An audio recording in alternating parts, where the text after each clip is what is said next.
ចំរៀងស្រៈលំនាំបទសត្វទីទុយស្រៈអស្រៈអាស្រៈអេងស្រៈអីអើងអើយស្រៈអស្រៈអាស្រៈអេងស្រៈអីពីរបូកនឹង3អាណាយើងលៃបាន5ពីរបូកនឹង3អាណាយើងលៃបាន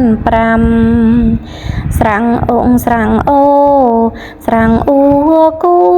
ចាំអើងអើយស្រៈអូស្រៈអូស្រង់អ៊ូគួចាំ5បូកនឹង5អាណាយើងចាំគឺ10 5បូកនឹង5អាណាយើងចាំគឺ10